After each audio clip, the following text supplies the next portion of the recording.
Селям алейкум севам, летелисер джелер. Я снова рада вас приветствовать на любимой кухне Софрага Буйрнес. О том, как приготовить сегодняшнее блюдо, расскажет наш гость. И мне уже не терпится ее представить. Обаятельная, искренняя режиссер и замечательная ведущая Эльвира Девликамова. Найти работу по душе значит обрести счастье. Так считает героиня нашей программы Эльвира Девликамова. Свой профессиональный путь она начала с актерской деятельности и, успешно двигаясь по карьерной лестнице, достигла значимых высот. Сегодня Эльвира Ханым является режиссером Центра народного творчества Республики Крым и принимает активное участие в организации республиканских всероссийских фестивалей и конкурсов. На гостеприимной кухне Софрага Буйрнес Эльвира Ханым расскажет забавные жизненные истории, поделится позитивным настроением и приготовит итальянское блюдо. Эльвира Ханым, селям алейкум. Здравствуйте, Ильиночка. Рада вас видеть у нас в гостях с такой искренней улыбкой. Вы просто озаряете нашу студию. Спасибо большое. Эльвира Ханым, расскажите, что мы сегодня будем готовить? Я вижу, у нас такие замечательные макарошки, грибы. Что это будет? Вы знаете, я предлагаю вам придумать название этого блюда в процессе нашего приготовления. Так. Да, у нас будут куриные сердечки, веселые макароны, Так и назовем их веселые замечательные грибы, сыр, лук, сливки и зелень. Чисто по-итальянски. Вот, они очень любят такие варианты. Поставили воду на макароны, да, будем готовиться к тому, чтобы их приготовить. А сердечки нам нужно порезать для начала. С этого и начнем. Да, мы их разрезаем на две части, не до конца. Как бы такое делаем надрез. Мне так это сложно делать. Куриные сердца разрезать. Да, разрезаем куриные сердца вдоль. Эльвира Ханым, расскажите о себе. Будем знакомиться с вами сегодня. Я сама крымчанка. Родилась я здесь, в нашем чудесном городе Симферополе, в роддоме Новоровского. Все время, когда прохожу это место, мой муж говорит, это у тебя должно быть место силы, раз ты даже знаешь, где ты родилась. Если что, приходи, и там наверняка решить можно какие-то вопросы. Я, в принципе, так и делаю. Тем более, там такое хорошее место, там набережная, река. Я вообще очень хорошо помню свое детство. Помню даже то, что мне иногда не надо помнить. Что запомнилось вам из детства? Ой, из детства мне запомнился мой старший брат. Вот мне никто не верит, но я помню, как я лежу в кроватке, и надо мной склоняется мой брат. То есть ему тогда было 8 лет. Вот меня застрелили. А я только родилась. Мне кажется, что мне было 3 месяца. Мне все родственники говорят, быть такого не может. Я говорю, я же помню, я же не могла это придумать. Они говорят, да, было такое. А какими были первые шаги, если касательно профессиональной деятельности? По окончании Академии искусств Харьковской меня пригласили работать в театр актрисой. Хотя я по образованию режиссер. Я поехала, я вообще человек смелый. Так. И прослушалась в театр русской драмы имени Леси Украинки в Киеве, и меня взяли. Там прослушивались актеры, люди, которые закончили актерские факультеты. Как я поняла, мне очень повезло, искали именно типаж. Героини сплошные прослушивались, и я была одна единственная характерная. И как раз нужна была актриса, именно молодая, характерная, да, с моими примерно внешними данными. Какая была роль? Я играла сначала в детской сказке «Лето». Я играла «Любовь и ревность», пьеса украинского драматурга. Я там играла служанку, но потом я ушла в декрет. Как все замечательно закончилось. Потом я ушла в декрет и вернулась в наш родной Крым. Что самое интересное, сын у меня тоже решил стать актером. Да, я уж не знаю, из-за того ли, что я из театра ушла в декрет, или не из-за этого. Наверное, да, это гены все-таки. Я думаю, у него все получится. Да, он сейчас студент первого курса нашего театрального колледжа. Вы интересуетесь его обучением? Конечно, помогаете? А как же? Вы знаете, есть такая теория, если ты хочешь, чтобы в твоей жизни все было хорошо, до 20 минут уделять, значит, общению со своими мужем, либо женой, 20 минут уделять внимание своим детям, 20 минут самореализации, 20 минут своей внешности, и все в твоей жизни будет хорошо. Вот я как-то пользуюсь этим, хотя бы 20 минут я нахожу. У вас график достаточно насыщенный, да? Да, я сейчас работаю режиссером в нашем Центре народного творчества Республики Крым. График у нас не то что насыщенный. Мы когда все вместе открыли расписание апреля, наш директор решила собрать строгое совещание и объявила, что у нас всего лишь 7 свободных дней в апреле. То есть остальные дни все заняты мероприятиями. Это и мероприятия, фестивали, концерты. Плюс у нас же Центр занимается еще аттестацией коллективов народных, которые хотят стать образцовыми финансовыми. Так, повышают Да, квалификацию. повышают свою? квалификацию, да, центр тоже это отдельный отдел у нас занимается этим, девчонки. И плюс в апреле у нас стартовал второй региональный конкурс крымско-татарского искусства «Дирвиза», и мы теперь вообще Подробнее, каждую пожалуйста. субботу- Это сейчас мы сердечки дорежем. Хорошо, Эльвира Ханум, так давайте тогда вернемся к началу нашей беседы и расскажите, пожалуйста, как вы попали в центр? Я вернулась из Краснодара в июле прошлого года, и в августе меня уже пригласили на собеседование к директору Центра народного творчества Ольге Ильиничне Черниковой. Была вакантная должность режиссера. Мы как-то так пообщались, поняли, что мы друг к другу подходим. Мне сразу сказали, работы будет много, я работы не боюсь, и даже за это. Так я оказалась в центре, и мы сразу же у нас Вы сразу сработались, да? Сразу, да. Знаете, у нас так много мероприятий на самом деле, фестивалей, что невозможно. Слабые сразу выбывают. Но вернемся к Дервизе. Обязательно. Грибам. И грибам. Нам еще нужно нарезать Замечательные грибы. грибочки.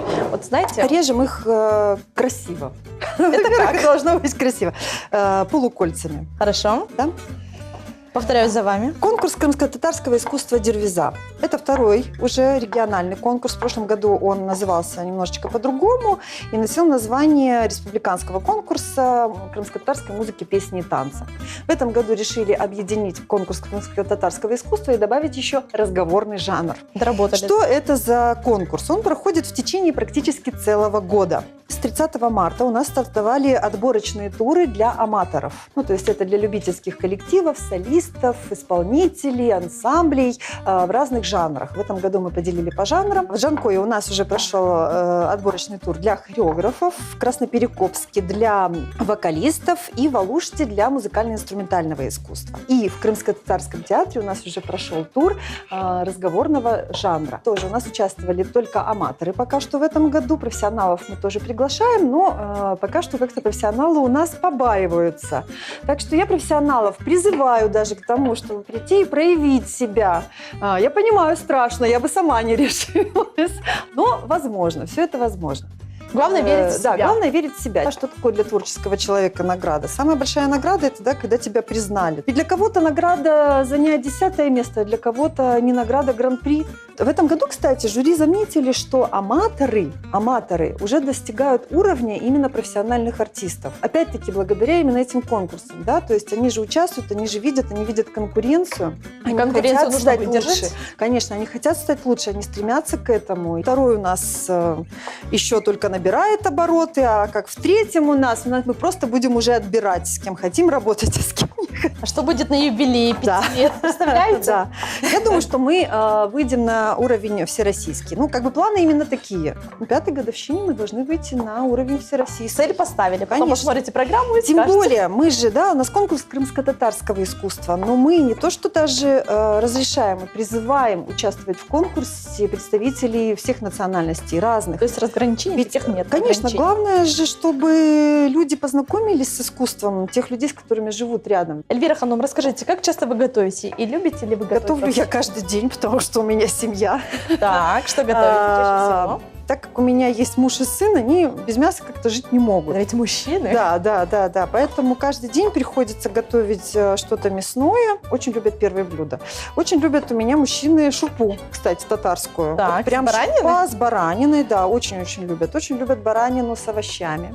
У нас обязателен горячий завтрак. Причем муж у меня работает в театре, у нас с ним сейчас не совпадают режимы. Если раньше мы как-то в одно время выходили, то я готовила завтрак, мы завтракали всей семьей. И пошли вместе на работу. Он выходит на 2 часа позже меня. У них в 11 начинается репетиция в театре, а я ухожу к 9 на работу. И он такой говорит: я думал, что манная каша – это самое сложное блюдо в жизни вообще. А оказывается, это так просто. И он у меня так чудесно: Олег, спасибо тебе за это. Он научился сам готовить кашки. В общем-то, теперь у меня даже иногда повезет, я могу сама даже попасть на его завтрак. Только если я задержусь. Эльвин, я думаю, что мужчины в основном, конечно, прикидываются, что они чего-то там не умеют. Все не умеют. Все они, оказывается, умеют. И манная каша не такое сложное блюдо в жизни оказалось, слава богу. Это так же, как и женщинам, нельзя признаваться, что они умеют забивать гвоздь. Да, или вкручивать лампочку. Эльвира Ханум, расскажите об индивидуальных подходах к каждому участнику. Все они, конечно, разные. Это люди с разным не только уровнем воспитания там, или образования, разным уровнем жизни. Поэтому стараемся общаться в первую очередь с руководителями участников, да, и уже руководители же должны воспитывать своих подчиненных. Да, не мы должны воспитывать их не в процессе конкурса. Вот. Ну, вы знаете, как-то у нас в Крыму достаточно люди много участвуют, много везде ездят, они все знают, они приезжают. Никто никогда нигде, очень редко, когда кто-то там теряется на конкурсе, да, кого-то мы бегаем, ищем, и там говорим, ну что же ты, уже твой номер прошел, где же ты ходишь? Это очень редко. В принципе, принимают участие уже те, кто много где принимал участие, и знает, как это все проходит, приходят, все разбираются, где регистрация. В общем-то, да, спасибо большое руководителям, что они воспитывают своих участников именно в этом направлении. У нас люди как-то в этом плане воспитаны. Вот. Ну и по секрету скажу, если с ними сильно не нянчиться, то все проходит организованно и быстро. В принципе, пока что каких-то таких накладок прямо не было, да, таких вот прям глобальных. Здорово. Апрель месяц насыщенный, вы говорили. Да. Какие еще мероприятия планируете провести? Кроме конкурса крымско-татарского искусства «Дервизак», который проходит у нас каждую субботу до практически конца мая, у нас еще прошел фестиваль-конкурс «Степной ветер» в Красногвардейске. Интересно, что такое «Степной ветер»? Это конкурс авторской песни. Это очень интересно, очень много у нас оказывается в Крыму. Ну, и это логично, да, море, гитара, степь. Почему бы не написать песню? То есть это конкурс, именно фестиваль-конкурс для исполнителей, которые пишут свои авторские песни. 27 июня, 1 июля в Керчи. В этом году мы решили проводить, да, вот «Дружба народов». Ну и плюс, конечно, аттестации, плюс много-много еще всего. У нас прошел всекрымский капустник. Так зародился КВН, благодаря театральным капустникам. Да, то есть собираются актеры и шутят по поводу либо театра, либо каких-то житейских ситуаций. Слез явно никто не уходит. Да. То есть собрались коллективы со всего Крыма театральные, тоже любительские, и проявляли себя как могли. Тоже вот приглашаю все театральные коллективы и профессиональные, любительские принять участие впервые в этом году в международный фестиваль-конкурс «Театральные сезоны Крыма». У нас есть отборочный тур, он будет проходить по видео, то есть мы соберем все заявки, все видео спектакли, отсмотрит комиссия. То есть можно не выезжать, да, к вам? А потом уже мы приглашаем участников, всего лишь 10 коллективов в Евпаторию для участия уже в самом фестивале. Как я мужу говорю, со мной зато не скучно. Он говорит, с тобой становится экстремально. Женщиной должно быть именно так. Посмотрите, как мы красиво нарезали. Да. Что мы делаем сейчас? У нас еще остался, мы так заболтались, у нас остался ненарезанный лук. Эльвира Ханум, вы перечислили столько мероприятий, которые запланированы на апрель, на июнь. Есть ли такое мероприятие, которое вам запомнилось больше всего? Любимое мероприятие, любимый проект? Ну, так как я режиссер, да, то есть, конечно, мне очень нравится проект, связанный с театром. Конечно, театральный капустник, он мне запомнился больше всего. Это то, о чем я давно мечтала. Вот когда мы приезжаем на конкурсы, ну да, понятно, да, детей возят везде и много, но мне всегда очень радостно, когда приезжают люди, которым не то что за 40 и 50, которым за 60, они участвуют, они не останавливаются, они поют, они хотят танцевать, они требуют у нас сделать наш танцующий Крым не для детей и молодежи, а не ограниченный возраст, да, но они все равно вот настаивают. И вот в Дервизе, кстати, у нас не ограничено количество возраста, и они не просто участвуют, они получают какие-то награды, они становятся лауреатами, их приглашают для дальнейшего участия. Ну это же здорово. Это здорово, когда ты не сидишь на диване, не ноешь, ой, какой я весь больной, какой я несчастный, я все старость. Что там по счетчику? Сижу, когда же уже придет за мной вот это вот с косой. А здесь люди ходят, ездят, участвуют, молодцы. Правильно. Возможно, глядя на молодежь, у них тоже появляется желание и стремление добиваться чего-то. Это здорово. Что мы делаем сейчас? Ну, нам теперь это надо как-то приготовить, конечно, да, то есть нужно обжарить сначала сердечки, их выпарить в воде, потом туда добавить лучок, грибочки, сливки. Все это с макаронами, с сыром. Мне уже не терпится посмотреть на эту красоту. Тогда предлагаю вам перейти к следующему этапу. Плите. Да, давайте будем жарить. Эльвира Ханум, собственно, мы здесь. С чего начинаем? Отлично. Ну, давайте сначала воду посолим. Все, отлично. Ну и макароны давайте туда засыпем. Какие они радостные вообще. Ну, прямо весна-весна. Да, цветные макароны поднимают настроение. Да. Я думаю, что детям очень хорошо такие. На сковородку ничего пока не льем, просто выкладываем сердечки, зальем водичкой. Хорошо, а тем временем я хотела бы вас спросить, какую роль играют партнерские отношения с вашими коллегами? Какая атмосфера у вас как на вы работе? понимаете, есть такое мнение, что театр, ну не мнение, а поговорка, это все актеры, все театралы знают, что театр – это искусство коллективное. Так. И любое творчество – это искусство коллективное, конечно же. Да? Ты не можешь один взять и потянуть весь проект. Даже если ты очень трудолюбив, активен и так далее. В принципе, у нас коллектив разделен достаточно хорошо в плане людей разных характеров, разных профессиональных знаний, умений, и это прекрасно. То есть, опять-таки, это благодаря, наверное, нашему директору, который тщательно отбирает и нещадно прощается, если что, с лишними людьми. Это тоже очень важно, да, не только там пригласить нужно на уметь работу, еще но это делать. уметь, да, уметь распрощаться вовремя. А самое главное, чтобы не просто друг другу помогать, но еще друг другу не мешать. Плюс поддерживать. И поддерживать, да. Поэтому, когда каждый занимается своим делом, да, делает то, что он умеет и делает лучше всего, конечно, это самое главное, наверное, закон любого коллектива. Да. Знаете, плюс еще у каждого же есть свои не только знания, умения, а свой характер. И ты должен, свой темперамент, ты должен с этим мириться. Да. То есть если я, к примеру, человек активный, и раньше, когда-то, лет 20 назад, меня больше всего в жизни раздражали люди медлительные, то сейчас, конечно, я научилась с этим мириться, бороться и стараюсь как-то заразить рядом, уже своим темпераментом тем, кому тоже нужно быть поживее в этой жизни. Смотрите, у нас какие они смешные получились. Вы помните, что мы название должны придумать? Так, помню. Да. Видите, у нас благодаря воде выпаривается вот эта лишняя кровь из сердечек, и благодаря тому, что мы их надрезали, так что они у нас должны получиться вкусное мясо. Красота. Эльвира Ханум, есть ли у вас традиции в коллективе? Традиции у нас только сейчас складываются. Но я думаю, что у нас самая большая будет сейчас радость в нашем коллективе, что мы наконец-то переедем в новое отремонтированное здание на Александра Невского. Вот, я все это к чему? Что традиции у нас, наверное, начнутся как раз-таки в новом здании. С понедельника начнем все как начнем всегда, ходить в спортзал. Как вы относитесь к спорту, кстати? Вы потрясающе выглядите. Есть ли у вас особый секрет? Я занимаюсь бодифлексом. Это дыхательная гимнастика, которая подразумевает подтяжку внутренних мышц. И я думаю, что, надеюсь, что секрет именно в этом. Да, покажите, как это все происходит. Руку на грудь, левая на живот. Не так? Если начну показывать, это другая передача. Конечно, я стараюсь много не есть жирного. От сладкого отказываетесь? Не могу. Вот от сладкого не могу. Я с вами дружу просто. Но пытаюсь есть хотя бы здоровые сладости, когда уже прям я понимаю, что прям так хочется кусочек тортика. Я могу пойти купить сухофруктов. Это, конечно, не тортик, но я себя уговариваю, что очень сильно похоже. Не смотрим на тортик, не смотрим. Я тебя не покупаю. Да. Здорово. Допустим, у меня ребенок не любит сладкое. Вот мне это повезло, да, то есть мне не нужно там до 20 лет ходит домой, да, еще там сладкое нужно. Эльвира Ханум, я знаю, что вы не только успешный режиссер, но у вас также есть опыт телеведущий. Мы с мужем делали передачу, которая называлась «Мотоостров». Это единственная программа и тогда, и сейчас на телевидении о мотоциклах. Как-то никто не решается, потому что тема такая достаточно... Экстремальная. Да, экстремальная, сложная. Люди, которые занимаются байками, люди тоже неординарные. Но так как мы сами...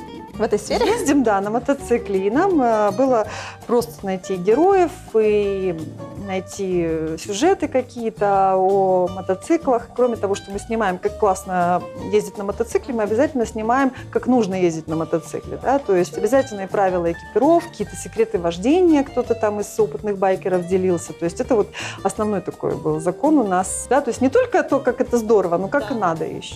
Да, ведь есть подводные камни какие-то, да, которые нужно знать, правила определенные. Знаете, особенно в Крыму. Мы с мужем были вот в Италии, вот пример. Мы едем по Италии, все едут в кожаной экипировке, все в шлемах, все в сапогах. У нас там, ты что без шлема едешь? Жарко. Вот ты почему без куртки? Я не знаю, как это, куртка в 25 градусов, жарко же. Я говорю, слушай, лучше париться в экипировке, чем потом мерзнуть на столе у хирурга. Да, со мной ничего не случится. Да, и, к сожалению, у нас на дорогах очень много гибнет и количество ребят. Особенно меня беспокоят девчонки, которые молодые, да, к ребятам садятся на мотоцикл. Сорви голову. Сам едет полностью в кожаной экипировке, в шлеме, она сидит сзади там. Потом, экипировка это дорого, я понимаю. Хотя сейчас есть выборы, и подешевле чего-то. Но все равно лучше, да, предусмотреть все это. Так, давайте добавим соль. Да. Каково работать с мужем вот над одним проектом? Вы знаете, хорошо. Накрываем крышечкой. Да, есть, конечно, определенные сложности, когда ты с мужем занимаешься одним делом, потому что ты начинаешь спорить не из-за того, там, не знаю, кто там лампочку не вкрутил в коридоре или там кто там не убрал что-то, а из-за того, что мне давай вот так сделаем, мне давай вот так сделаем, давай этого пригласи, мне давай этого пригласи. Я вообще-то Начинаешь режиссер, туда, да, начинаешь? Такой, да. Ну, примерно так, да. Здорово. Откуда появилась эта любовь к мотоциклу? С чего все началось? Помните С ли? покупки мотоцикла. Ага. Наверное, Всё думаю, логично. муж купил Да, мотоцикл. нет, мы вместе купили первый мотоцикл, да, мы купили вместе. Начались поездки, нам это очень понравилось. Потом был второй мотоцикл, потом третий. Насколько мне известно, вы не только Крым объездили, а еще побывали в Европе, в Абхазии. Очень Грузия понравилась. Как это Просто все шикарная происходит? Мне очень. интересно. Просто сели и поехали. Это группа какая-то едет? Нет. Ну, во-первых, у нас есть свой клуб, я и мой муж. Мы не любим ездить, кстати. У нас как-то были поездки с людьми, которых, ну вот просто, да, там ездили с кем-то. Но у всех, это как вот мы с вами говорили на работе, есть люди разного темперамента, но ты с ними хотя бы не живешь, да? А здесь же Всю дорогу нужно ехать. Мало того, мотоциклы, кто-то устал, кто-то хочет остановиться. Мы не любим останавливаться, мы любим сесть и проехать там нормальное количество времени, а потом уже отдыхать. Вот. И, конечно, у всех сам свой кошелек, да, кто-то хочет жить в палатке, кто-то хочет жить там в фешенебельной То есть гостинице. тоже много нюансов, да? Да, плюс там у нас был случай, к примеру, вот мы приехали, ну нет гостиницы, это на границе с Италией, в Словении. Ну вот нет гостиницы, все. Я говорю, я пошла, договорилась в кафе.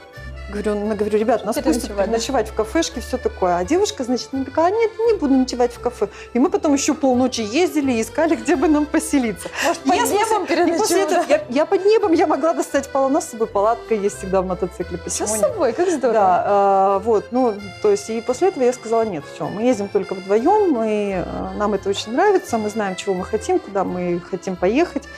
И да, конечно, длинные поездки не планируются просто так, ой, давай поедем в Грузию съездим, или там, давай поедем в Венгрию съездим. Нет, конечно, это планируется, это откладываются определенные деньги, да, то есть это же определенная сумма. Мотопутешествие – это не самое дешевое, да. Чем привлекла вас Грузия? Грузия, в первую очередь, конечно, людьми. Надо признать, что в Грузии очень хорошие люди живут. Пример. Едем мы под Тбилиси, забронировали гостиницу. Мы обколесили все в Тбилиси, мы не можем найти эту гостиницу. То есть вот по карте она вот здесь, по навигатору. Мы подъезжаем, гостиницы там нет.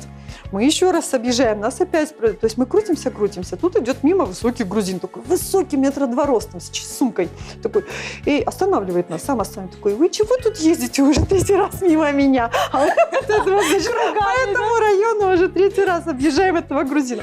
Мы говорим, да вот гостиницу не можем найти. Он такой, сейчас. Ставит сумку. Сейчас все сделаю. Да, сейчас все сделаю. Ставит сумку. Рядом стоит таксист. Ну, на какой-то там старой копейке. Он, значит, вот половина этого грузина 2-метрового залазит в эту, значит, копейку. Я вытаскивает оттуда этого таксиста. И начинает на него просто ругаться. Такой, ты что, не видишь, люди поселиться не могут? Ты что, их к себе жить взять не можешь? А этот таксист вообще не понимает, что происходит. И что вы думаете, он нас забирает к себе. Мы у него ночуем, да, мы у него ночуем. На следующий день там находим все-таки, где переночевать. Ну, вот так. Люди очень отзывчивые. Интересно, этот мужчина был знаком с таксистом? Нет, он не был знаком. Он видит, что вот мы ездим на мотоцикле, тут стоит таксист, ничего не делает, и он идет. То есть вот как просто кадр из фильма какого-то. Вы представляете, если бы такое было в Крыму? Ну, нет, не в этом есть подвох. Она хочет у меня переночевать. Да. Что у нас по блюду? Вода у нас выпарилась. Вода у нас выпарилась. Мы можем со спокойной совестью добавить масло, лучок. Будет вкуснота какая! Да. Что дают такие поездки? Эмоции. Вы знаете, ведь в жизни, наверное, одно из самого главного – это эмоции. Грибы выкладываем. Да. Аромат такой интересный, да? Ну да. Тихо, не падать. Или вы хотели съесть? Нет. Грибы чувствуют это. Ну смотри, у нас тут такая замечательная консистенция получилась. Приправочки. Смотри, какая красота. Да, слушай, мне нравится с тобой готовить. Может, ты ко мне будешь тоже приходить каждый день? Завтрак, обед, ужин. Эльвира Ханум, знаю, что вы не останавливаетесь на достигнутом, и на данный момент вы являетесь студенткой Краснодарского института. Ну, не совсем студенткой, а аспиранткой. Аспирант. Да, я молодой ученый. Я бы сказала, не молодой, конечно, начинающий. Потом придет же время, когда нужно учить студентов. Так. Молодое Когда поколение нужно спят передавать свои знания, да, кому-то. И я считаю, что это должен сделать только человек, который сам учился и долго учился, и Это имеет точно. какой-то опыт. В данном случае я пишу кандидатскую по музыке в документальном кино. Да, интересно. Так что надеюсь, что я стану, да, искусствоведом уже на следующий год, дипломированным кандидатом Обязательно. наук. А там туда-сюда уже и доктором и так далее. Обучение – это все-таки одно из самых больших наших возможностей человеческих, да, когда ты можешь учиться и Когда получать ты какие-то способен, знания, да? когда ты способен на это, да. Здорово. Желаю вам успеха в этом направлении. Спасибо большое. У нас, в принципе, тут уже вообще такая красота. Можно уже и Закипает? сыр. Этот момент я вообще люблю, когда он сейчас начнет плавиться. Как пахнет. Эльвира Ханум, вы замечательная мама и любящая жена. Что для вас семья? И муж и сын говорят, что я мама и жена уровня Бог. Вау! Я надеюсь на Это это. ведь тоже звание, Да, это нужно конечно, заслужить. конечно. Семья для меня это самое главное. Несмотря ни на что, я всегда спокойно могу отказаться от любого обучения, от любой карьеры, если этого потребует моя семья. Да. Сыр у нас уже расплавился. Да, мы можем туда выкладывать макароны. Яркие, веселые, кучерявые сердца, прям я бы даже сказала. Вау. Что самое главное в подаче блюда? Должно быть Презентация. красиво, конечно, да. Приступим.